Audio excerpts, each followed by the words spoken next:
சேலம் மாவட்டம் காடையாம்பட்டி அருகே நகைக்காக முதிய தம்பதியினர் கட்டையால் அடித்து கொலை செய்யப்பட்டதாக கூறப்படும் வழக்கில் குற்றவாளிகளை பிடிக்க 5 தனிப்படைகளை அமைத்துள்ள போலீசார் சந்தேகத்தின் பேரில் 2 பேரை பிடித்து விசாரித்து வருகின்றனர். விவரங்களுடன் செய்தியாளர் கணேசன் இணைப்பில் இருக்கிறார். வணக்கம் கணேசன், விவரங்கள். வணக்கங்க. காடையாம்பட்டி குண்டுக்கல் ஊராட்சி அமராவதி 2 ஆண் குழந்தைகள் 2 பெண் குழந்தைகள் உள்ள நிலையில் அனைவருக்கும் திருமணம் செய்துவிட்டு இருவரும் தென்னை மட்டை பின்னும் தொழிலில் ஈடுபட்டு இந்த நிலையில் நேற்று இரவு இவர் கொடுப்பதற்காக இவருக்கு பேரன் அப்பொழுது சேலம் மாவட்டம் காடையாம்பட்டி அருகே முதிய தம்பதியினர் அடித்து கொலை செய்யப்பட்ட வழக்கில் 5 தனிப்படைகள் அமைக்கப்பட்டிருக்கிறது. திங்கட்கிழமை இரவு முதியவர் அவரது மனைவி அமராவதி அடித்து கொலை செய்யப்பட்டிருந்தனர். வீட்டில் தனியாக இருந்த முதிய தம்பதியினர் தலையில் கட்டையால் அடித்து கொலை செய்ததாக தகவல் கிடைத்திருந்தது.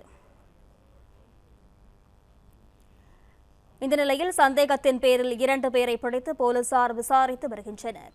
சேலம் மாவட்டம் காடையாம்பட்டி அருகே நகைக்காக முதிய தம்பதியினர் கட்டையால் அடித்து கொலை செய்யப்பட்டதாக கூறப்பட்ட வழக்கில் குற்றவாளிகளை பிடிக்க 5 தனிப்படைகளை அமைத்துள்ள போலீசார் சந்தேகத்தின் பேரில் 2 பேரை பிடித்து விசாரித்து வருகின்றனர். விவரங்களுடன் செய்தியாளர் கணேசன் இணைப்பில் இருக்கிறார். வணக்கம் கணேசன், விவரங்கள். வணக்கங்க. சேலம் மாவட்டம் காடையாம்பட்டி அருகே குண்டுக்கல் ஊராட்சியில் வசிக்கும் ஜெயராமன் அமராவதி தம்பதியினருக்கு 2 ஆண் குழந்தை 2 பெண் குழந்தைகள் உள்ள நிலையில் அனைவருக்கும் திருமணம் செய்துவிட்டு இருவரும் தென்னை மட்டை பின்னும் தொழிலில் ஈடுபட்டு வந்தனர்.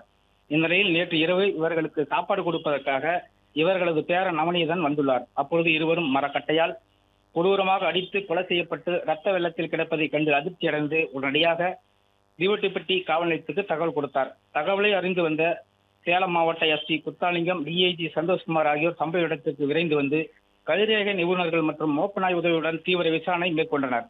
இதில் மூதாட்டியின் காதில் இருந்த தோடு மூக்குத்தி இல்லாமல் இருந்ததால் நகைக்காக இந்த கொலை நடைபெற்றதா என்ற கோணத்தில் 5 தனிப்படைகள் அமைத்து சந்தேகத்தின் பேரில் 2 பேரை பிடித்து தீவிர விசாரணை நடத்தி வருகின்றனர். இப்படி இருக்கையில் கோவை மேற்கு மண்டல ஐஜி தற்பொழுது அந்த இடத்தில் ஆய்வு நடத்தி வருவது குறிப்பிடத்தக்கதாகும். கணேசன், விவரங்களுக்கு நன்றி.